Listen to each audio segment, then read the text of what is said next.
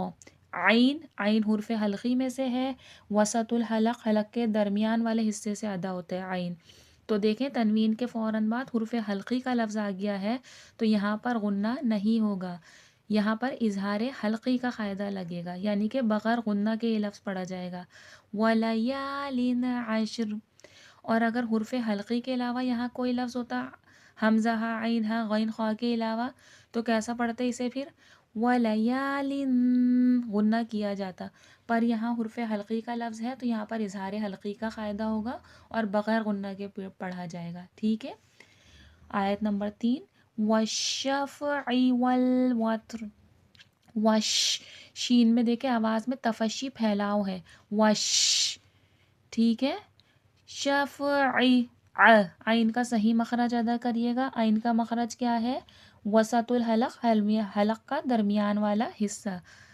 والوتر، آیت نمبر 4، واللیل اذا یسر۔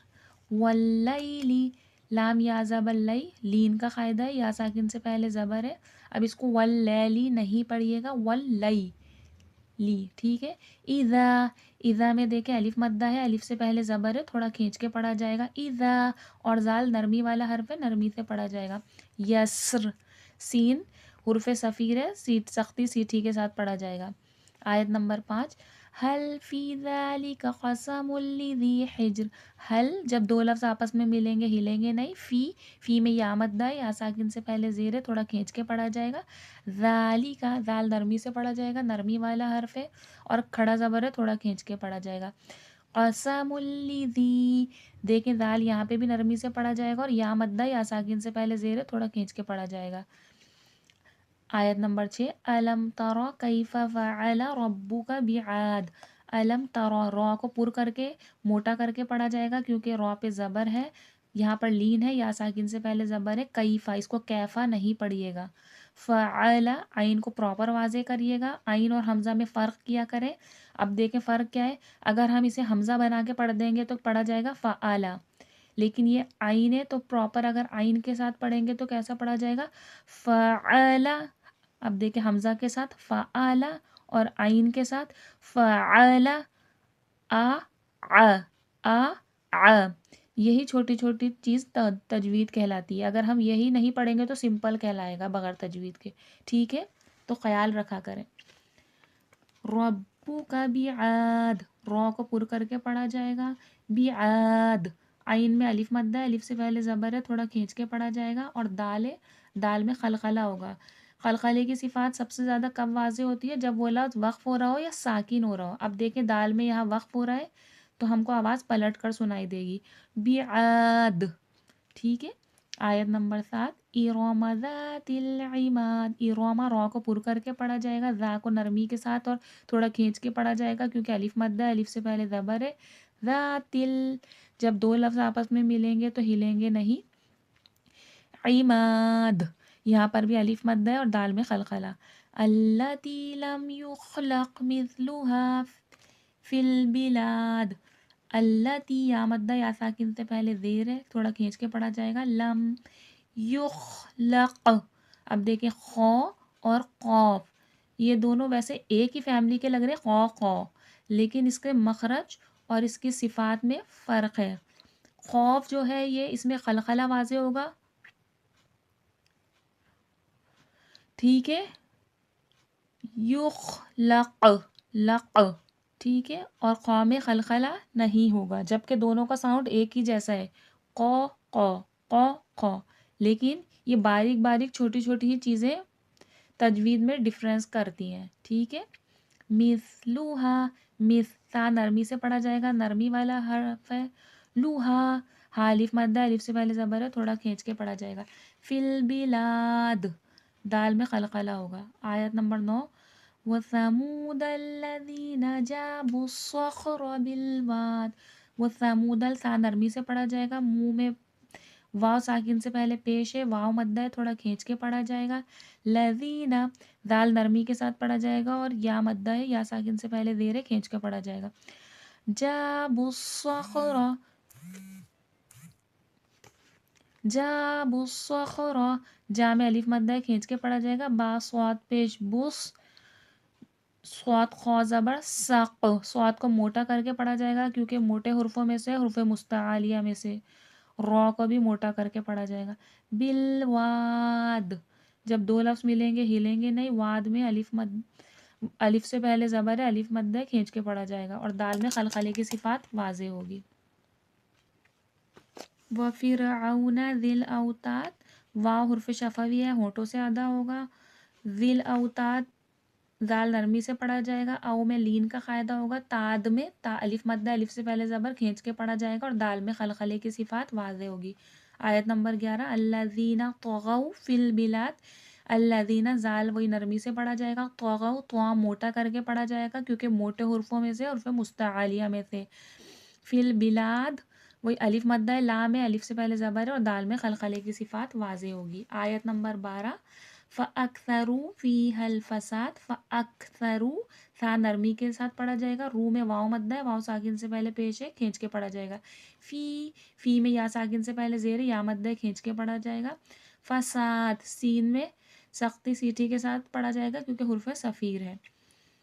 آیت نمبر 13 دیکھیں فَصَبَّ عَلَيْهِمْ رَبُّكَ سَوْطَ عَذَابٍ، فَصَبَّ صاد موٹا کر کے پڑھا جائے گا، با میں خلخلے کی صفات واضح ہوگی، ربو کا را پر کر کے پڑھا جائے گا، سوتا سین میں صفیر کی آواز آئے گی، تو موٹا کر کے پڑھا جائے گا، عذاب زال نرمی کے ساتھ پڑھا جائے گا، اور الف مد ہے، الف سے پہلے زبر ہے تھوڑا کھینچ کے پڑھا جائے گا، اور وقف میں با پہ بھی خلخلہ واضح ہوگا، عذاب۔ آیت نمبر 14 ان ربک لبالمرصاد، ان پہ نون مشدد ہے، نون پر تشدید ہے، قرآن مجید میں جب بھی نون پر تشدید اور میم پر تشدید آتا ہے سب سے زیادہ اکمل یعنی کہ مکمل ترین زیادہ غنہ ہوتا ہے، نون مشدد ہے یہ، ان ربک لبالمرصاد، وہی صاد میں موٹا کر کے پڑھا جائے گا، اور الف مد ہے، الف سے پہلے زبر ہے کھینچ کے پڑھا جائے گا، دال میں خلخلہ واضح ہوگا۔ فَأَمَّا الْإِنسَانُ میم پہ میم مشدد ہے غنہ کر کے پڑھا جائے گا، انسان ان میں اخفا ہوگا، نون ساکن پہ اخفا ہوتا ہے، سا میں الف مد ہے کھینچ کے پڑھا جائے گا، اذا میں بھی الف مد ہے، الف سے پہلے زبر ہے کھینچ کے پڑھا جائے گا، مبتلاہ مب با میں خلخلہ واضح ہوگا، ربہ ہاں پہ الٹا پیش ہے تھوڑا کھینچ کے پڑھا جائے گا، فَأَكْرَمَہُ یہاں پر بھی الٹا پیش ہے کھینچ کے پڑھا جائے گا، وَنَّعَمَہُ عین کی صفات واضح کریے گا، فَيَقُولُ رَبِّي أَكْرَمَنِ خو میں واو ساکن سے پہلے پیش ہے، واو مدہ کھینچ کے پڑھا جائے گا، ربی پہ مدے کھینچ کے پڑھا جائے گا، وہ اما اذا مبتلاہ فقدر علیہ رزقہ، وہ اما پہ میم مشدد غنہ ہوگا اور مدے کھینچ کے پڑھا جائے گا، اذا میں الف مدہ کھینچ کے پڑھا جائے گا، مبتلاہ میں خلخلے کی صفات واضح ہوگی، لا پہ کھڑا زبر ہے کھینچ کے پڑھا جائے گا، علیہ رزق زا میں صفیر کے ساتھ سختی سیٹھی کے ساتھ پڑھا جائے گا کیونکہ سختی سیٹھی والا حرف ہے، سختی سیٹھی والے حرف تین ہوتے ہیں، زا سین صاد، زا دیکھیں سختی سیٹھی کے ساتھ پڑھا جائے گا، فَيَقُولُ واو مد ہے، واو ساکن سے پہلے پیش ہے کھینچ کے پڑھا جائے گا، ربی ربی پہ مد ہے کھینچ کے پڑھا جائے گا، اہانن آہا میں الف مد ہے کھینچ کے پڑھا جائے گا، کلا بل لا تکرمون الیتیم، کلا پہ الف مد ہے کھینچ کے پڑھا جائے گا، بلا پہ بھی الف مد ہے کھینچ کے پڑھا جائے گا، تکریمو پہ واو ساکن سے پہلے پیش ہے یہ بھی کھینچ کے پڑھا جائے گا، یتیم یا ساکن سے پہلے زیر ہے کھینچ کے پڑھا جائے گا، ولا تحاضون بڑا مد بن جائے گا کھینچ کے پڑھا جائے گا زیادہ، دو پہ واو ساکن سے پہلے پیش ہے یہ بھی کھینچ کے پڑھا جائے گا، واو مد ہے، علی طعام المسکین عین کی صفات واضح کریے گا، طعام میں الف مدہ کھینچ کے پڑھا جائے گا، مس میں صفیر واضح کریے گا، کین میں یا ساکن سے پہلے زیر ہے کھینچ کے پڑھا جائے گا، وہ تأکلون التراث اکلا لما، وہ حمزہ پہ جزم میں جب بھی حمزہ پہ جزم آتا ہے تھوڑا سا جھٹکا آتا ہے، وہ تأکلون واو ساکن سے پہلے پیش ہے، واو مدہ کھینچ کے پڑھا جائے گا، نت وہ تأکلون التراث رو کو موٹا کر کے پڑھا جائے گا، سا نرمی سے پڑھا جائے گا، اکل لما لما پہ میم مشدد غنہ ہوگا، اور دیکھیں دو زبر ہے، دو زبر کے وقف میں ہم جب بھی قرآن میں دو زبر آتا ہے دو زبر پہ وقف کرتے ہیں تو ہم ایک زبر ہٹا دیتے ہیں اس کو اسکپ کر دیتے ہیں اور ایک زبر رہ جاتا ہے تو پھر وہ الف مدہ بن جاتا ہے، لما، دو زبر کے وقف میں ہمیشہ ایک زبر کو ہم ہٹا دیتے ہیں، اسکپ کر دیتے ہیں، اور ایک زبر کے ساتھ وقف کیا جاتا ہے جو کہ الف مدہ بن جاتا ہے۔ وَتُحِبُّونَ الْمَالَ حُبًّا جَمًّا، تحب، ہا حرف حلقی میں سے ہے، اور یہ والا ہا بھی وسط الحلق، حلق کے درمیانی حصے سے ادا ہوگا۔ بو میں واو ساکن سے پہلے پیش ہے، واو مدہ ہے، کھینچ کے پڑھا جائے گا۔ مالا میں الف مدہ، الف سے پہلے زبر ہے، کھینچ کے پڑھا جائے گا۔ حبن، تنوین ہے، تنوین میں غنہ ہوگا۔ جم، میم مشدد کا غنہ ہوگا۔ کلا پہ مدے کھینچ کے پڑھا جائے گا۔ اذا، زال درمی کے ساتھ پڑھا جائے گا۔ دکتل الارض دکن، تنوین غنہ کیا جائے گا۔ دکا، دو زبر ہے، دو زبر کا وقف ابھی میں نے بتایا ہے، وقف میں ایک زبر اسکپ ہو جاتا ہے، ہٹ جاتا ہے، اور ایک زبر رہ جاتا ہے جو کہ الف مدہ بن جاتا ہے۔ وہ جا، واو حرف شفوی ہونٹوں سے ادا ہوگا۔ جا پہ مدے کھینچ کے پڑھا جائے گا۔ ربو کا رو کو پر کر کے پڑھا جائے گا۔ والملک صفن، صفن میں سواد موٹا کر کے پڑھا جائے گا، فن میں غنہ ہوگا کیونکہ تنوین ہے۔ صفا، وجیء، مد ہے، بڑا مد ہے، 5 سے 6 الف کی مقدار کے برابر کھینچ کے پڑھا جائے گا۔ یومئذ، یہاں پر اخلاف کا قاعدہ ہو رہا ہے، اخلاف کا قاعدہ ہو رہا ہے، یہ جو چھوٹا میم بنا ہوا ہے اسے اخلاف کا قاعدہ کہتے ہیں۔ جب بھی یہاں چھوٹا میم آئے گا تو وہ والا حرف کیا کہلاتا ہے؟ اخلاف، یہاں پر اخلاف کا رول ہوگا، اور اخلاف کا صرف ایک ہی ورڈ ہوتا ہے، وہ ہوتا ہے با۔ دیکھیں جب بھی چھوٹا میم آئے گا اور اس کے بعد والا ورڈ ہمیشہ با ہوگا تو وہ اخلاف کہلاتا ہے۔ اخلاف کا مطلب ہوتا ہے تبدیل کر دینا، بدل دینا۔ کس کو بدل دینا؟ نون کی آواز، نون کی آواز میم میں بدل جاتی ہے اخلاف میں، غنہ کا لحاظ رکھتے ہوئے غنہ کے ساتھ جو اوپر میم بنا رہا ہے اس میں بدل جاتی ہے آواز، یعنی کہ نون کی آواز کو میم کی آواز میں بدل دینا اخلاف کہلاتا ہے، اور اخلاف کا ہمیشہ ایک ہی ورڈ ہوتا ہے، وہ ہوتا ہے با۔ بی جہنم، نون پہ تشدید ہے، نون مشدد کا غنہ ہوگا۔ یومئذ یتذکر الانسان، دال نرمی کے ساتھ پڑھا جائے گا۔ انسانوں میں اخفا ہوگا، نون ساکن میں ہمیشہ اخفا ہوتا ہے۔ سانو، سین الف زبر سا، سفیر کے ساتھ پڑھا جائے گا، الف مدہ کھینچ کے پڑھا جائے گا۔ وہ انا، نون مشدد غنہ ہوگا اور کھینچ کے پڑھا جائے گا۔ لہ الذکر، دال نرمی کے ساتھ پڑھا جائے گا، رو موٹا کر کے اور تھوڑا کھینچ کے پڑھا جائے گا کیونکہ کھڑا زبر ہے۔ یقول یا لیتنی قدمت لحیاتی، یقول میں واو ساکن سے پہلے پیش ہے، واو مدہ کھینچ کے پڑھا جائے گا۔ یا لیتنی میں بھی کھڑے زبر ہے، تھوڑا کھینچ کے پڑھا جائے گا۔ نی میں بھی یا ساکن سے پہلے زیر ہے، تھوڑا کھینچ کے پڑھا جائے گا۔ قدمت لحیاتی، ہا حرف حلقیہ، حلق کے درمیانی حصے سے ادا ہوگا۔ تی میں یا ساکن سے پہلے زیر ہے، یا مدہ ہے۔ فَيَوْمَئِذٍ لَا يُعَذِّبُ عَذَابَهُ أَحَدٌ، لا میں الف مدہ ہے، کھینچ کے پڑھا جائے گا۔ یعذب میں دال نرمی کے ساتھ پڑھا جائے گا۔ عذابہ، کھینچ کے پڑھا جائے گا کیونکہ الٹا پیش بھی ہے اور مد بھی ہے۔ احد، احد میں دال میں قلقلہ واضح ہوگا وقف میں۔ ولا یوثق وثاقہ احد، ولا میں لام، ولا میں الف مدہ ہے، الف سے پہلے زبر ہے، کھینچ کے۔ یوثقو میں واو ساکن سے پہلے پیش ہے، واو مدہ کھینچ کے، سا نرمی کے ساتھ۔ وثاقہ، الٹا پیش اور مدے کھینچ کے پڑھا جائے گا۔ احد، احد میں قلقلہ واضح ہوگا۔ یا ایتھا النفس المطمئنہ، یا ایتھا میں کھڑا زبر بھی ہے، مد بھی ہے، کھینچ کے پڑھا جائے گا۔ ہن میں نون مشدد ہے، غنہ پڑھ کر کے پڑھا جائے گا۔ نفس المطمئنہ، مط، تو، قلقلے کی صفات بھی واضح ہوگی تو میں، اور موٹا کر کے بھی پڑھا جائے گا کیونکہ حرف مستعلیہ بھی ہے۔ تو میں قلقلہ بھی واضح ہوگا کیونکہ ساکن ہوا ہوا ہے تو، اور موٹا حرف ہے، موٹا کر کے بھی پڑھا جائے گا۔ مطمئنہ، تا کے وقت کو ہم ہا میں بدل دیتے ہیں، اسے ہائے مدورہ کہتے ہیں۔ مطمئنہ، اب دیکھیں ارجعی، جی میں مدے کھینچ کے پڑھا جائے گا۔ الا، کھڑے زبر ہے، کھینچ کے پڑھا جائے گا۔ ربی کی رو موٹا کر کے پڑھا جائے گا۔ راضیۃ مرضیہ، رو پہ الف مدہ ہے، الف سے پہلے زبر ہے، کھینچ کے پڑھا جائے گا۔ میم پہ میم مشدد ہے، غنہ کر کے پڑھا جائے گا۔ مرضیہ، یہاں پر بھی دیکھیں تا ہے، تا کے وقف ہا میں بدل جاتی ہے، ہائے مدورہ کہلاتا ہے۔ فادخلی فی عبادی، فد، دال میں قلقلے کی صفات واضح ہوگی۔ لی میں یا ساکن سے پہلے زیر یا مدہ کھینچ کے پڑھا جائے گا۔ فی میں بھی، فی میں با پہ کھڑا زبر ہے، تھوڑا کھینچ کے پڑھا جائے گا. دی میں یا ساکن سے پہلے زیر ہے، یا مد ہے، کھینچ کے پڑھا جائے گا. ودخولی جنتی، ود. دال میں قلقلے کی صفات واضح ہوگی. لی میں بھی یا ساکن سے پہلے زیر ہے، تھوڑا کھینچ کے پڑھا جائے گا. جنتی پہ نون مشدد کا غنہ ہے، غنہ کیا جائے گا. اور تی میں یا ساکن سے پہلے زیر ہے، یا مد ہے، تھوڑا کھینچ کے پڑھا جائے گا.